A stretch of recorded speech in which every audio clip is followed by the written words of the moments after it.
বলতেছি, প্রথমে আল্লাহর দরবারে শুকরিয়া জ্ঞাপন করছি। আল্লাহ আমাদের উপরে রহমত নাজিল করেছেন, এই ফ্যাসিস্ট হাসিনা সরকারের পতন ঘটিয়েছে। দ্বিতীয়ত, বিপ্লবী ছাত্র জনতাকে অভিনন্দন এবং শুভেচ্ছা। ধারাবাহিক লড়াই সংগ্রামের মাধ্যমে হাসিনার পতন নিশ্চিত করেছে। এই হাসিনার পতনের মধ্য দিয়ে আমাদের প্রাথমিক বিজয় অর্জন হয়েছে, কিন্তু এখনো আমাদের অনেক কাজ বাকি আছে। এই ফ্যাসিস্ট হাসিনার যারা দোষর ছিল রাজনীতি কিংবা প্রশাসনে, তাদেরকে চিহ্নিত করে বিচারের মুখোমুখি করতে হবে। এখন পর্যন্ত অন্তর্বর্তীকালীন সরকার হয় নাই, এইখানে যেন কোন সামরিক শাসন কিংবা কোন ভারত নিয়ন্ত্রিত সরকার প্রতিষ্ঠা না হয়। সেই জন্য রাজনৈতিক ঐক্যমতের ভিত্তিতে অনতিবিলম্বে অন্তর্বর্তী সরকার গঠন করতে হবে এবং ছাত্ররা ডক্টর মোহাম্মদ ইউনূসকে প্রধান করার যে প্রস্তাব দিয়েছে, আমার দল এবং আমরা সেই প্রস্তাব সমর্থন করছি। আমরা অনুরোধ জানাবো, আজকে সন্ধ্যার আগে মহামান্য রাষ্ট্রপতি ডক্টর ইউনূসের নেতৃত্বে অন্তর্বর্তীকালীন সরকার গঠন করে বিলুপ্ত উপরে হামলার এদেশীয় এজেন্টদেরকে ব্যবহার করাটা চক্রান্ত করছে। আপনারা সংখ্যালঘুদেরকে নিরাপত্তা দিবেন। সংখ্যালঘু ভাই বোনদেরকে বলবো, এই বাংলাদেশ আপনার আমার আমাদের সকলের, এই দেশই আপনাদের নিরাপদ আশ্রয়স্থল। সবাই আপনারা মিলেমিশে থাকবেন, সকলে শান্ত থাকবেন, শান্তিপূর্ণভাবে আনন্দ উচ্ছ্বাসের বহিঃপ্রকাশ ঘটবেন। যারা গুরুতর অপরাধ করেছে তাদের ক্ষমা নাই। ডিবি কার্যালয়ে আমাদেরকে গরু ছাগলের মতো ঝুলাইছে। হারুনের নেতৃত্বে এডিসি শাহীন শাহ, যুগ্ম কমিশনার খন্দকার নুরুন নবী সহ যারা, তাদেরকে অবশ্যই বিচারের মুখোমুখি। আমি বলেছিলাম, লজ্জায় তারা বলেন নাই।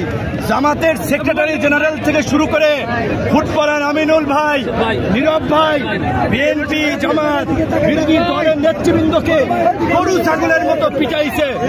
প্রশাসনের মধ্যে এই দুর্বৃত্তদেরকে চিহ্নিত করে অবশ্যই চাকরিচ্যুত করে জেলে ভরতে হবে।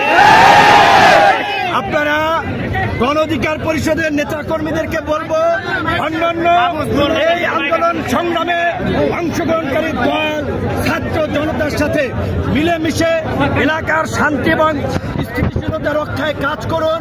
দুর্বৃত্তরা, দুষ্কৃতকারীরা যেন কোনো অঘটন না ঘটায়, আপনারা সেই বিষয়ে সতর্ক থাকবেন। আমি আমাদের রাজনৈতিক কার্যালয় পল্টনে গিয়ে আপনাদের সাথে শান্তিপূর্ণভাবে দেখা সাক্ষাৎ করে বাসায় যাব। তাড়াহুড়ো করবেন না, আমাদের কোনো ভাই যেন পরে আহত না হয়, কেউ যেন কারো দ্বারা সমস্যায় না পড়ে, খেয়াল রাখবেন। আজকে জামিন দেওয়া হয়েছে। আমরা বলতে চাই, শুধুমাত্র জামিনের মাধ্যমে এই ধরনের নেতা কর্মীদেরকে মুক্তি দিলে চলবে না। তাদের নামে যে মামলা দেওয়া হয়েছে, এই মামলা অনতিবিলম্বে প্রত্যাহার করতে হবে। সাথী বন্ধুগণ, আমরা গতকাল মহামান্য রাষ্ট্রপতির সাথে সংলাপে বসেছিলাম। আমরা আহ্বান জানিয়েছি, অনতিবিলম্বে অন্তর্বর্তীকালীন সরকার দিতে হবে এবং এই অবৈধ সংসদকে বিলুপ্ত ঘোষণা করতে হবে।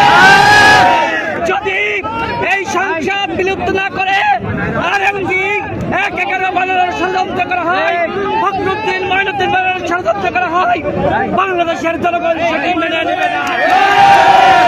আমরা এই মুহূর্তে আমাদের সভাপতিকে নিয়ে আমরা পল্টনে যাব। বাংলাদেশের জনগণ এবং দলীয় নেতা কর্মীদেরকে পল্টনে জড়ো হওয়ার আহ্বান জানাচ্ছি। ধন্যবাদ।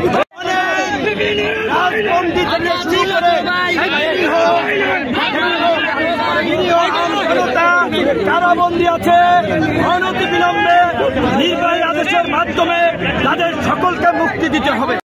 কোটা সংস্কারের নেতা, মুখ্য নেতা ভিপি নূরকে বেশ কয়েকদিন আগে গ্রেপ্তার করা হয়েছিল। আজকে তাকে নিঃশর্তভাবে মুক্তি দেওয়া হলো এবং সে জনগণের উদ্দেশ্যে কি বললেন আপনারা তা সরাসরি শুনলেন আমাদের XYZ বাংলা নিউজে।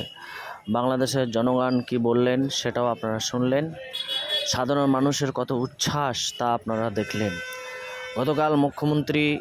গতকাল প্রধানমন্ত্রী শেখ হাসিনা যখন চলে যায় সেই চিত্র আপনারা দেখতে পাচ্ছেন।